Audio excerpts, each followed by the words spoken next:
Seja muito bem-vindo, muito bem-vinda a esse canal. Esse é o nosso primeiro vídeo que a gente vai tratar sobre o tema 1365. A gente vai tratar sobre o dano moral em ré Y. Será que o tema 1365 ele acabou com dano moral em ré Y? É isso que a gente vai conversar hoje nesse vídeo. Para quem não me conhece, meu nome é Eduardo Quebiano. Sou advogado, especialista em direito médico e da saúde. Para quem não me conhece, meu nome também é Eduardo Quebiano. Sem mais delongas, vamos direto para a decisão. Vou compartilhar com vocês, inicialmente aqui, e depois eu volto para a minha tela. Vamos lá. Tá aí, a minha cara de desesperado. Tema 1365, ele acabou com dano moral em ré Y? Será? Esse será, meu Deus do céu. Vamos lá. Eu separei aqui, eu grifei alguns pontos aqui desse RESP. O RESP é esse, 2.197.574. Quem quiser anotar, mas eu posso mandar também para quem quiser, posso mandar essa decisão. Então, aqui a controvérsia, item 2, a controvérsia dos autos está em definir se a recusa indevida de cobertura médico-assistencial por operadora de plano de saúde configura, por si só, dano moral presumido em ré Y. Então, esse é o objetivo aqui desse RESP. Tá? Mas antes da gente continuar, deixa eu voltar aqui para vocês. Antes da gente continuar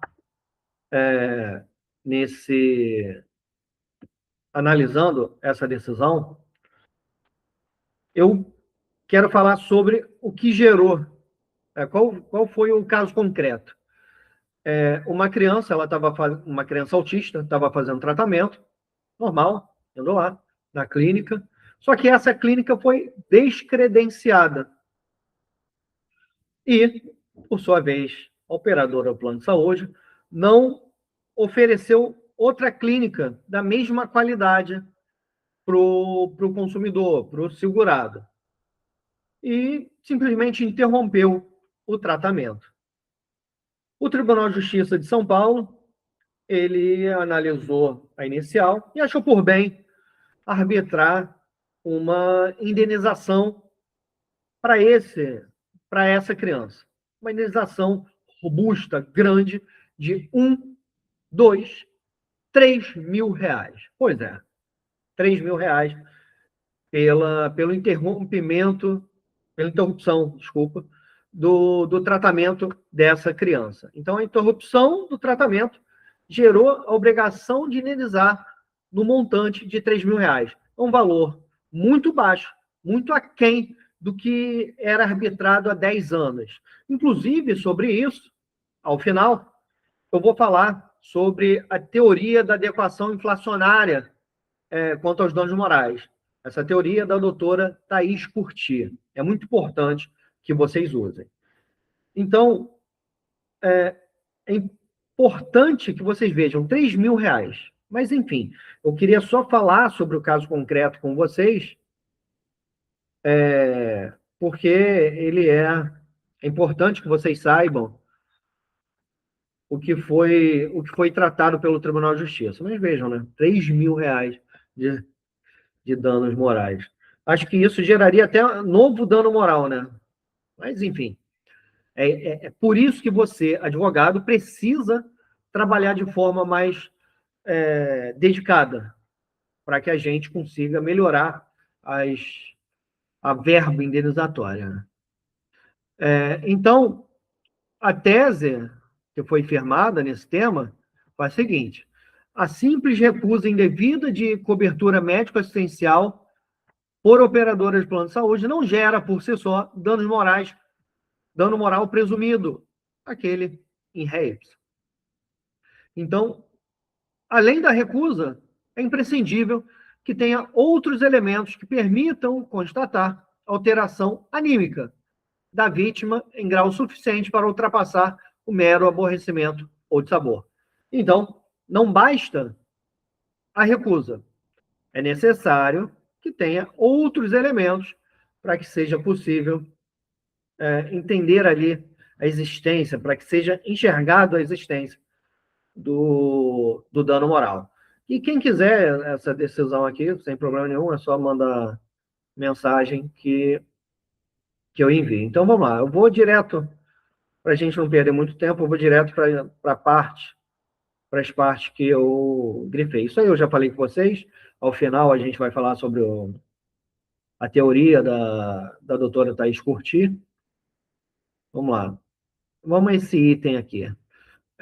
Danos morais em ré ipsa. Ele diz aqui que incumbe ao autor provar a existência de uma conduta ilícita, voluntária ou decorrente de negligência ou imprudência do agente, do qual resulte um dano, ainda que exclusivamente moral, e aquele que se encontre vinculado por um nexo de causalidade. Aqui eu vou interromper de novo o compartilhamento da tela e vou voltar aqui para vocês. Bom, a gente viu ali, incumbe ao autor provar. Bom, então a gente vai lá para o 373, inciso 1º do Código de Processo Civil. Lá está o quê? Quem ingressa com uma demanda tem o ônus de provar o que está alegando nessa demanda. Essa obrigação é de quem ingressa com a demanda. Então, esqueçam a inversão do ônus da prova. Não que vocês não devam utilizar. Sim, você deve, mas em casos específicos. Por exemplo, o médico ele tem a obrigação de informar o paciente o direito de receber informação. Quem tem a obrigação de informar? Não é o médico? Então, nesse caso, sim, tem a inversão do ônus da prova. Quem tem que provar que informou é o médico. Mas, em outros casos, não. Em outros casos, é o consumidor. Nesse caso aqui, o segurado ele precisa provar o que ele está alegando na sua inicial. Então, esqueçam a inversão do ônus da prova. Vamos trabalhar com a obrigação. Por quê?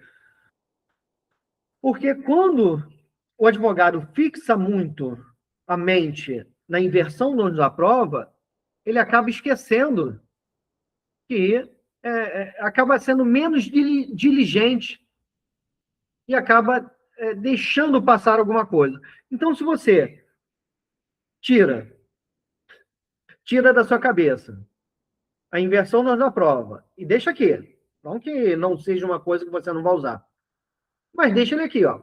Vamos fixar. Fixou. Aí você faz a sua inicial somente com a sua obrigação, sua demandante, com a sua obrigação de provar. A gente deixa aqui fixado a inversão da nova prova. Mas quando for ingressar com uma ação, vamos esquecer essa inversão. Vamos fazer de tudo para provar o que nós estamos alegando. Vamos comprovar que a recusa de tratamento ela decorre de uma negligência, de uma imprudência da operadora do plano de saúde. E que essa negligência ela gerou um dano moral. A gente precisa trabalhar isso melhor. Porque nós, advogados, a gente tem que fazer meia culpa. A gente está trabalhando, muitas das vezes, de forma negligente. Por quê? Porque a gente tem, ó, isso aqui está fixado, ó. A gente se fixa muito na inversão da prova, esquece que quem tem que provar é o demandante. Então, é importante pensar nisso. Vamos deixar de lado a inversão do ônus da prova e vamos provar tudo que nós podemos provar. Seja com gravação de ligação, que hoje é totalmente possível, seja com print de tela, com reclamação por escrito, enfim, tudo. a não ser nos casos de emergência, e não tem como a gente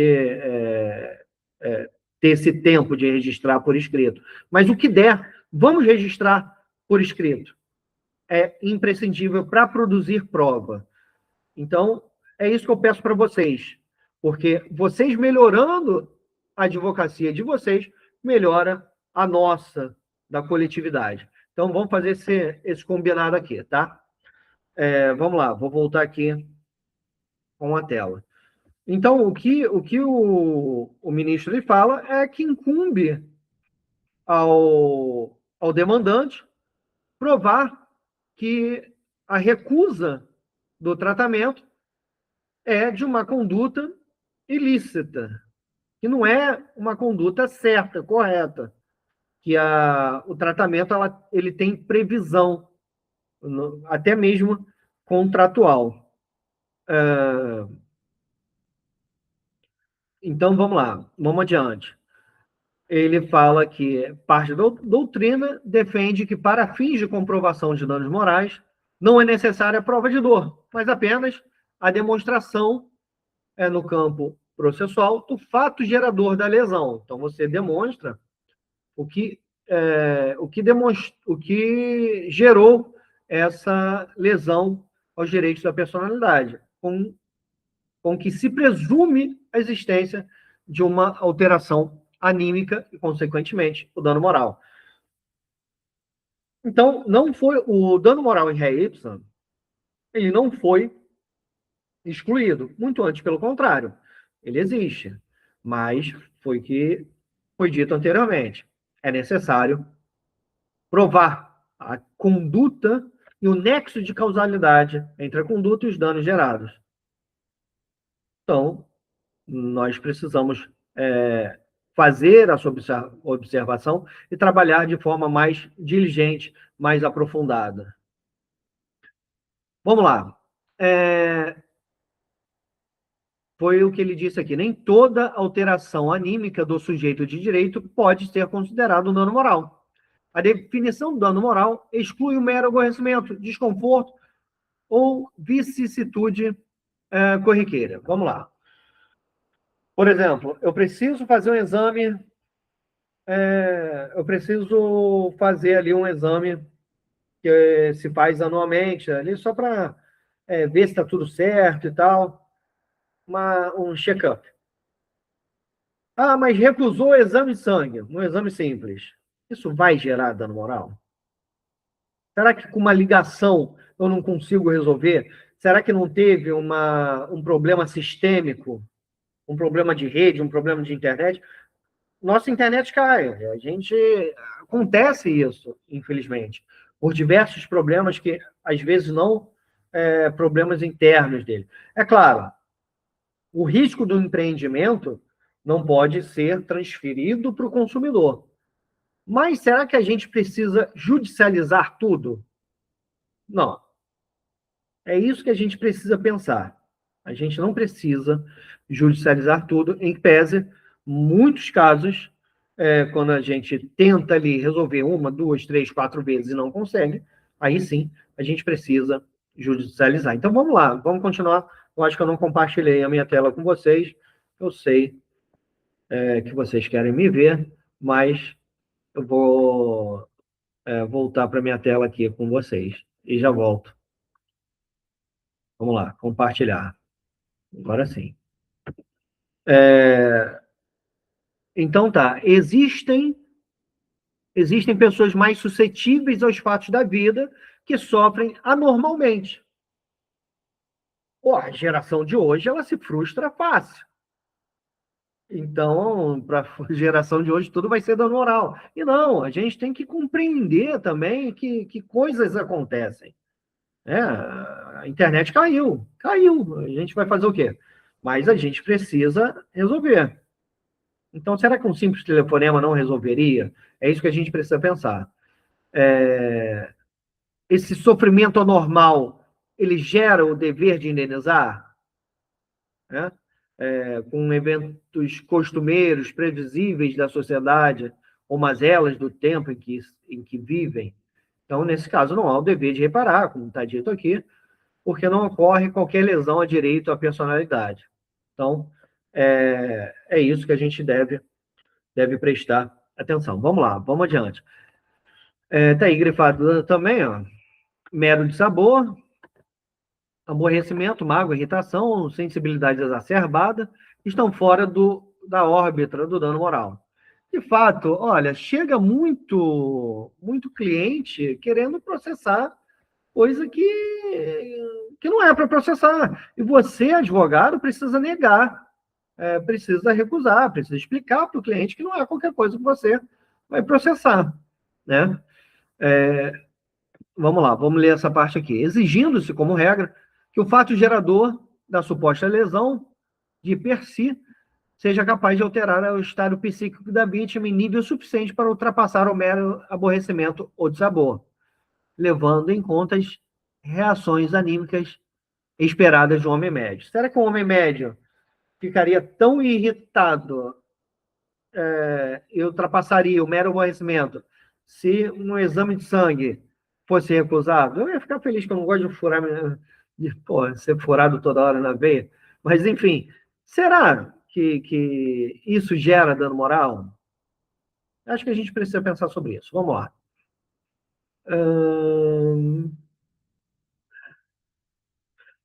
Tá. Olha, impõe-se exigir a comprovação de outros aspectos capazes de provocar abalo relevante ao estado anímico da vítima, exceção das hipóteses em que ela não é capaz de manifestar tal condição. Vamos lá, vamos adiante. Essa parte aqui, né? Porra. Industrialização do dano moral. Isso aqui eu adoro. Deixa eu parar de compartilhar aqui e voltar com vocês. Essa parte aqui eu adoro. Vamos lá. Essa cautela, a propósito, tem mostrado muito útil ao combate às lides temerárias e a denominada industrialização do dano moral. Eu coloquei aqui, esse adendo aqui é meu, se a indústria é a matéria-prima. Se tem a indústria do dano moral, para ter uma indústria, para a indústria funcionar, a necessidade de haver matéria-prima. Uma indústria não funciona sem matéria-prima. E qual é a matéria-prima? A violação dos direitos dos consumidores. Então, essa parte aqui de industrialização do dano moral, eu sou contra. É preciso, sim, analisar o que de fato tem ou não dano moral. Indenizar de verdade.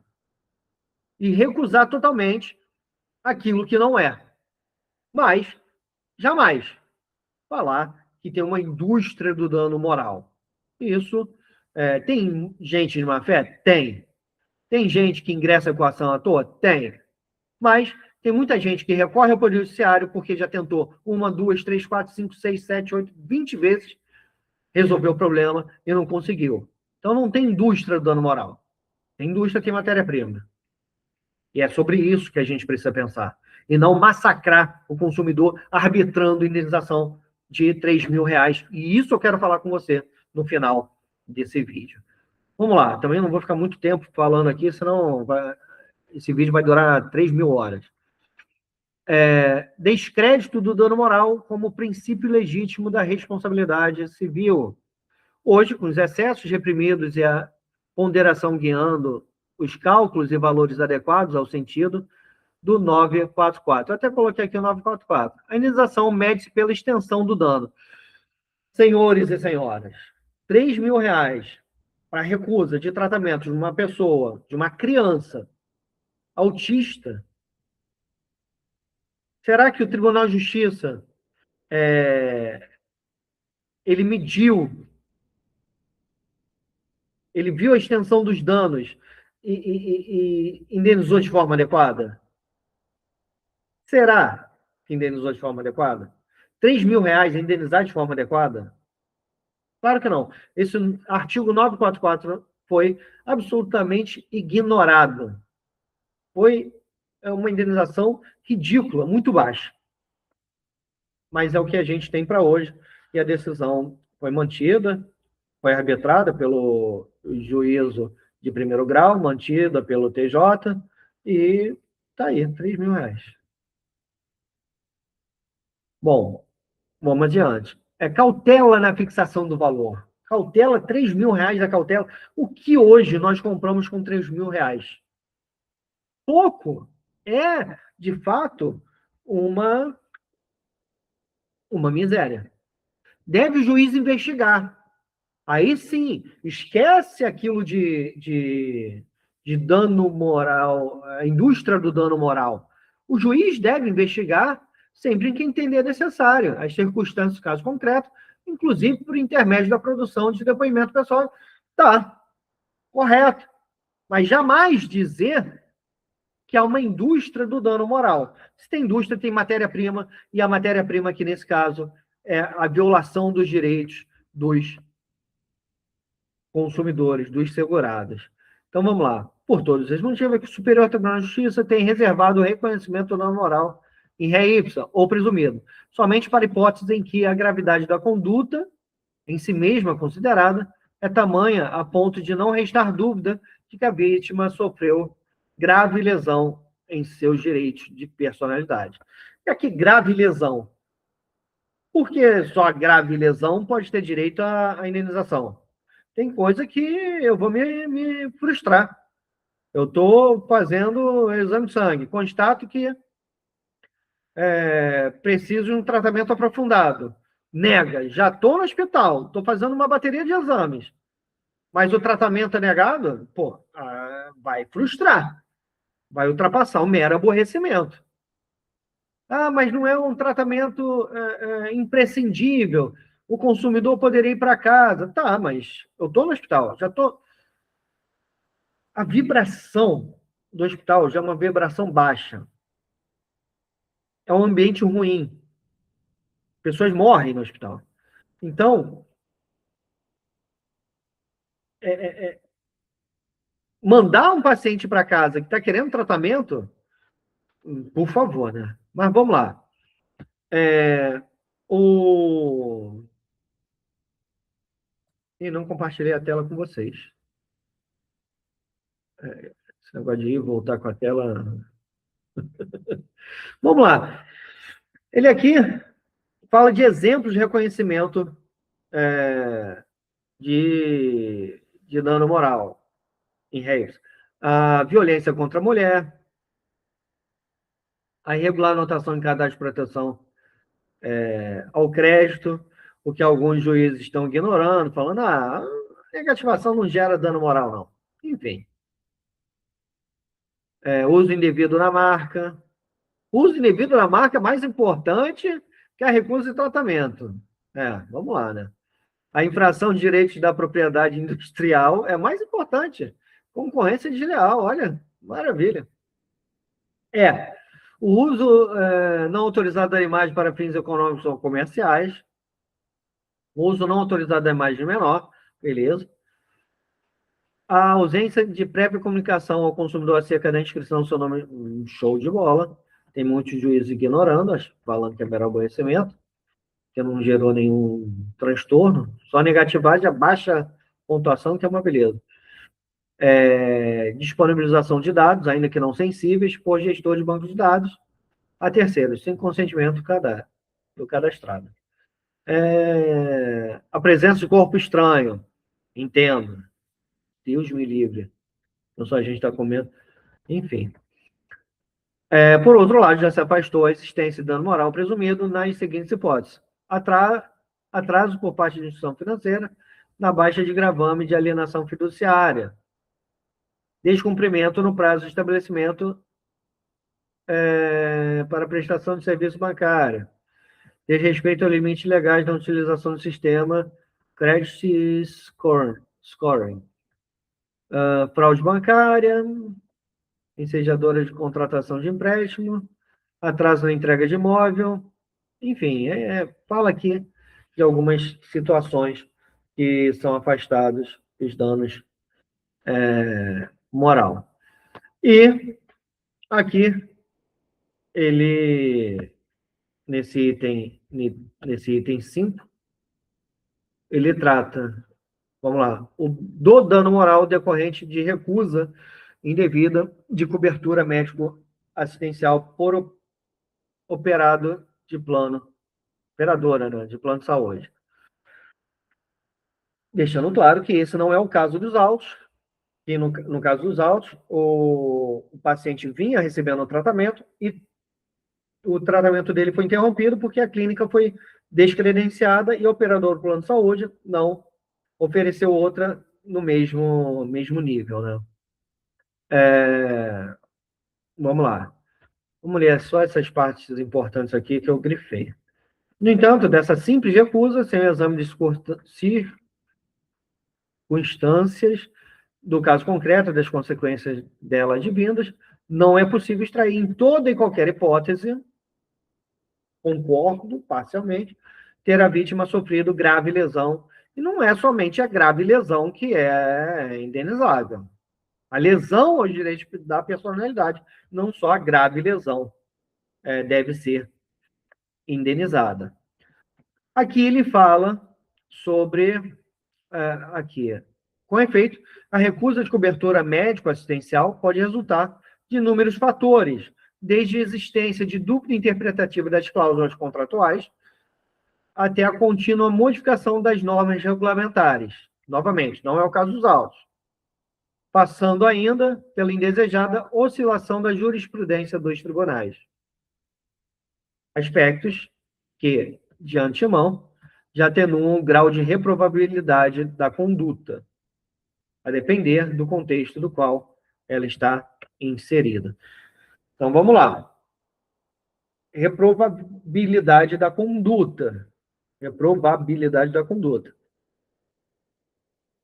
Se está claro que a doença, o meu plano de saúde contempla aquela doença, contempla, obviamente, o tratamento. Não deve ser recusado. Tratamento de câncer deve ser recusado? Não. Deve ser coberto. Todo e qualquer tratamento.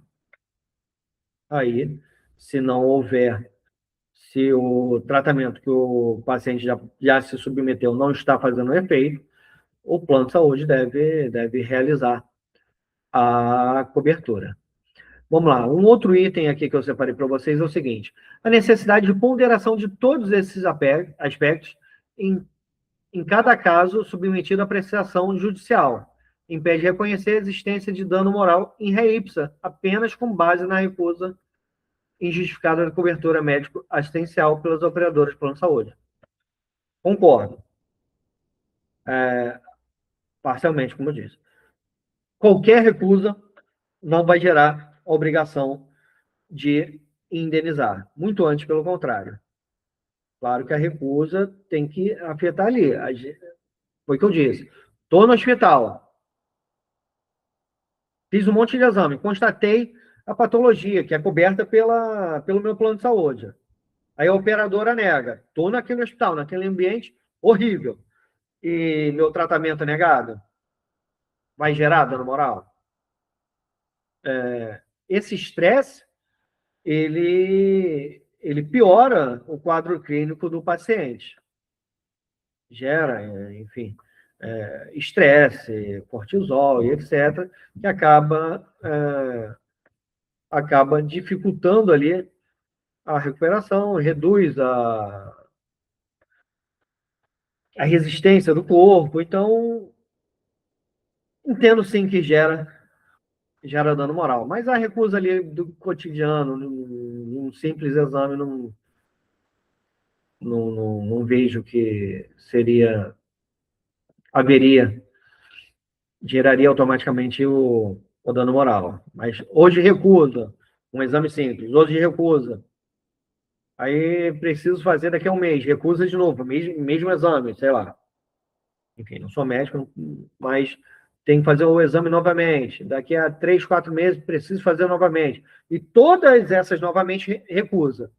Aí não é mero de sabor, porque estou sempre sendo recusado nesse exame que eu peço. Então, por exemplo, quero ouvir um terceiro especialista, segundo, terceiro.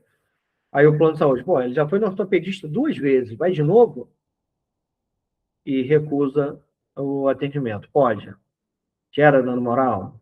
Enfim, até porque tem o estatuto do paciente aí falando que tem direito a uma segunda opinião e por que não uma terceira. Deixa eu ver se eu estou compartilhando a tela com vocês. Não, vocês estão me vendo. Estão me vendo e lendo. Que horrível. Vamos lá.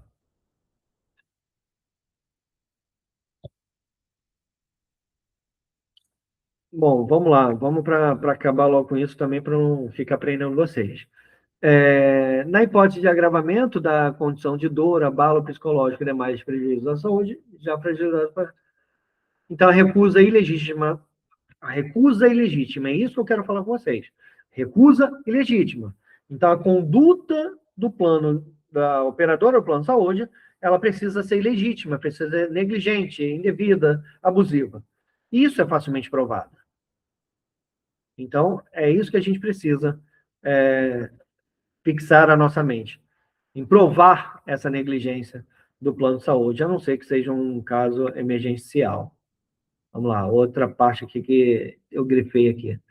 O usuário faz jus à indenização por danos morais se o descumprimento contratual pela operadora do plano de saúde resultar em negativa e indevida de cobertura e dessa recusa decorrer agravamento da sua dor, abalo psicológico ou prejuízos à sua saúde debilitada, não havendo falar em dano moral em ré ipsa. Vamos lá, vamos lá, vamos lá. Recusa de cobertura de tratamento por dano moral de plano de saúde, por si só, não configura dano moral indenizável. Então, advogado, advogada, seja mais negligente, instrua melhor a sua petição, converse com o seu cliente, porque você fazendo isso, você melhora a advocacia para você, para mim e para nós. A recusa do plano de saúde em custear determinado tratamento não configura a hipótese de dano moral presumível, ou em ré ipsa, razão pela qual se mostra indispensável a comprovação do efetivo prejuízo. Ah, mas Eduardo, como que eu vou comprovar o prejuízo? Relatório do médico. Caso o paciente não inicie o mais breve possível o referido tratamento, haverá consequências X, Y, Z. Não tem problema nenhum. É difícil, mas não é impossível, mas, em regra, a recusa em nível de cobertura de tratamento médico não gera danos morais. É necessária, para tanto, a comprovação do agravamento da situação de saúde. É complicado, mas não impossível. É melhor você ingressar com uma ação com os documentos do que ter que passar por uma sentença e recorrer dela.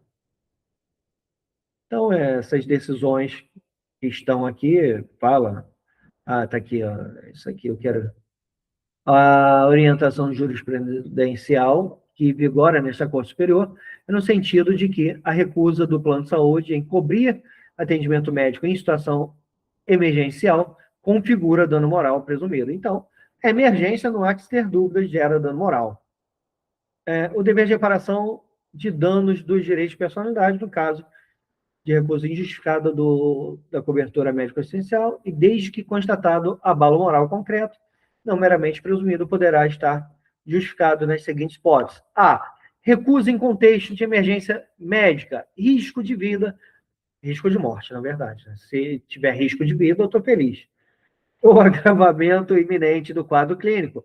Recusa a cobertura de procedimento previsto em cláusula que não comporta dúvida interpretativa razoável.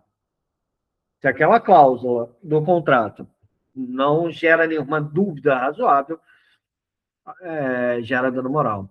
Efetiva comprovação de sofrimento, angústia, agravamento de doença ou danos à saúde mental do paciente. Reiteração da conduta ou prática abusiva. Foi o que eu disse há pouco. Então, a tese firmada foi essa, a solução do caso concreto. Então, vamos lá. A gente já falou aqui sobre a decisão. Em decorrência de discriminação... Aqui, foi essa análise do caso concreto, né? Aqui, ela fala que houve, em decorrência de descredenciamento da instituição, na qual o tratamento vinha sendo realizado sem oferecimento de outra instituição que pudesse garantir a sua continuidade sem interrupção. Então, ela ali fala sobre isso. Vamos lá. Parar de compartilhar essa tela, que eu quero falar sobre a teoria da adequação inflacionária. Vamos lá. Vou compartilhar outra tela com vocês, para que vocês entendam de forma breve, que isso vai ser tema de outro vídeo, mas eu quero que vocês entendam de forma breve sobre essa teoria da adequação inflacionária. Bom, quero compartilhar a tela com vocês, mas está meio difícil.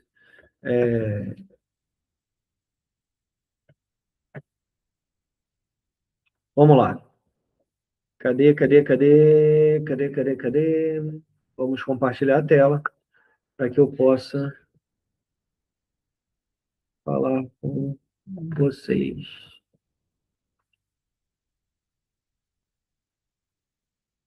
Não estou conseguindo? Peraí, sei lá.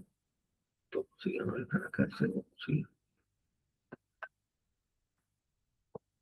Vamos lá. Calma. Qualquer coisa você adianta o vídeo aí que dá tudo certo. Adianta o vídeo que... aqui, achei você. Compartilhar. Vamos lá. Vocês agora estão vendo aí a consulta de jurisprudência.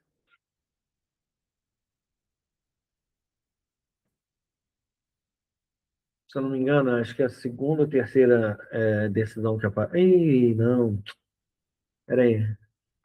Não, eu queria consultar aqui para mostrar para vocês a outra coisa. Aqui, ó. Eu quero mostrar para vocês decisões de 2015 e 2016.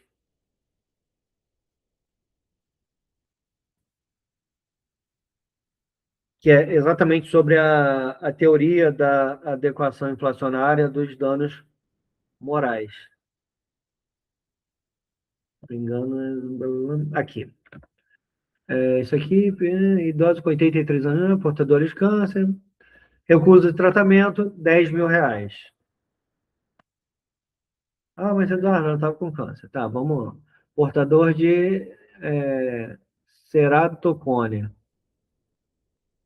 danos morais, R$8.000. Isso em 2016. Vamos ver hoje, R$5.000, muito baixo. É que eu acabei não separando isso para vocês. Mas, enfim, vamos aí ter em mente que as indenizações eram arbitradas entre 5 e 10, 15 mil reais. Tendo isso, aqui, ó, internação domiciliar, home care, fixado em R$10.000.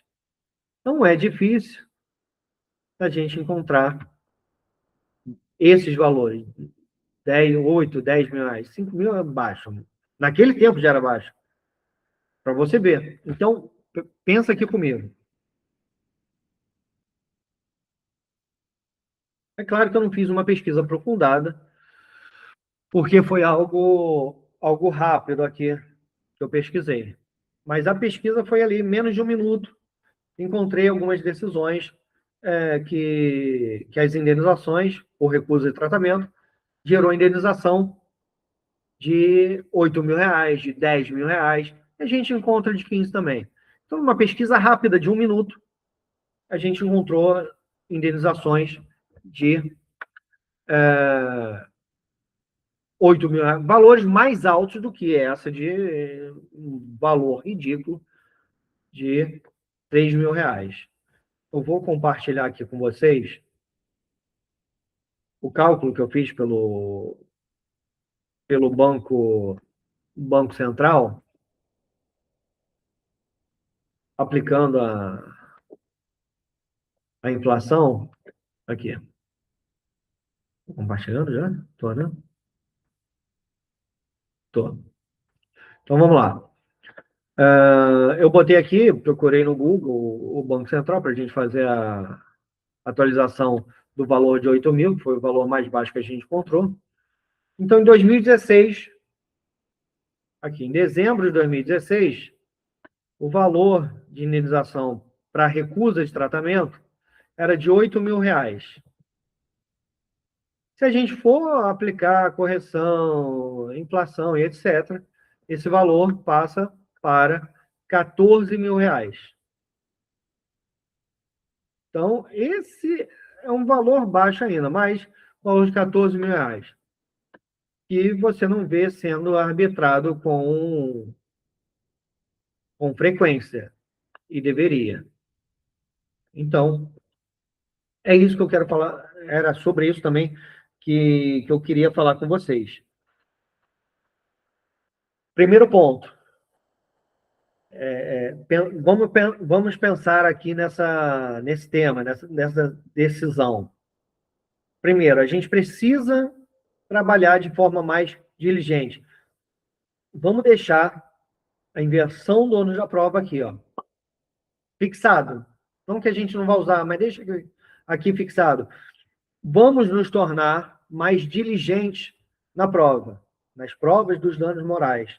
Provar que, de fato, aquela recusa, ela é abusiva, ela é indevida, negligente, que não tem divergência sobre aquela cláusula do contrato, que aquele tratamento deveria ser oferecido para o segurado, para o nosso cliente. Então, vamos produzir essa prova esquecendo a inversão do ônus da prova. Vamos pensar que todo ônus de produto 373, inciso primeiro, todo ônus probatório é nosso. Vamos pensar isso, que é mais fácil da gente produzir as provas. Esse vídeo até está ficando um pouco longo, mais do que eu esperava. Então, o primeiro ponto é esse, sobre a inversão da prova. Esquecemos, deixamos aqui fixado. E a gente passa a ser mais diligente. Outro ponto,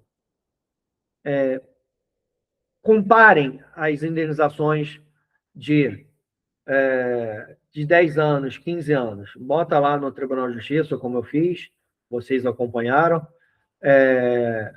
Procura. Em 1 minuto eu achei vários. E você com certeza vai achar sobre o tema, sobre o problema do seu cliente. Então você vai lá, vai achar uma indenização de 10 mil, arbitrada em 10, 15 anos. E você vai falar, excelente, isso aqui é. Há 10 anos, 15 anos, as indenizações eram 10 mil. Vossa Excelência arbitrou em 3.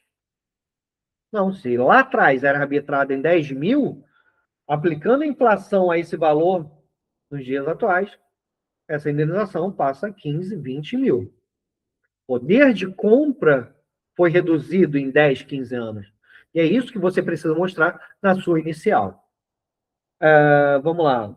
Tá. Um outro ponto também que você precisa usar na sua inicial.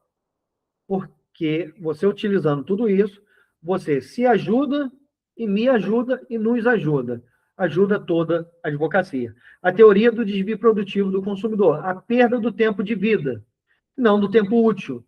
O tempo inútil também serve. Se eu quiser ficar sentado ali no sofá, olhando para o alto, que é o que geralmente o homem faz, consegue ficar parado olhando para o alto durante horas, eu fico. Então, meu tempo inútil também. Então, tempo de vida.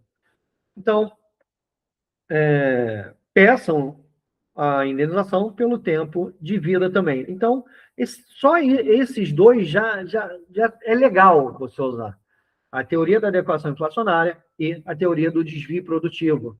A primeira teoria da adequação inflacionária, da doutora Thais Curti, e a teoria do desvio produtivo do doutor Marcos de Saune. Enfim, acho que se pronuncia assim, Marcos de Saune. Então, os danos morais presumidos não foram extintos pelo STJ, pelo contrário, ele fala que o dano moral em ré ipsa ele existe, só que, claro, não é qualquer recusa de exames, enfim, que vai gerar a obrigação de indenizar. Nós, advocacia, precisamos ser mais diligentes, trabalhar melhor para os nossos clientes, para a sociedade que depende de nós. E se nós, em conjunto, trabalharmos melhor, a advocacia melhora. Esse valor dos danos morais serão melhorados. Estudem essas duas teorias que eu falei com vocês. Não vou me alongar muito, e é isso que eu queria falar com vocês. O dano moral em ré ipsa, ele continua.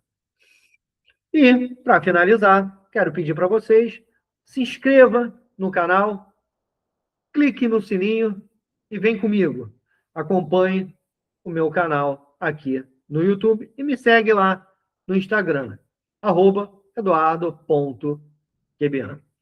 Vamos junto, te espero no próximo vídeo. Até lá. Tchau, tchau. Ah, não esquece de deixar seus comentários aqui embaixo, hein?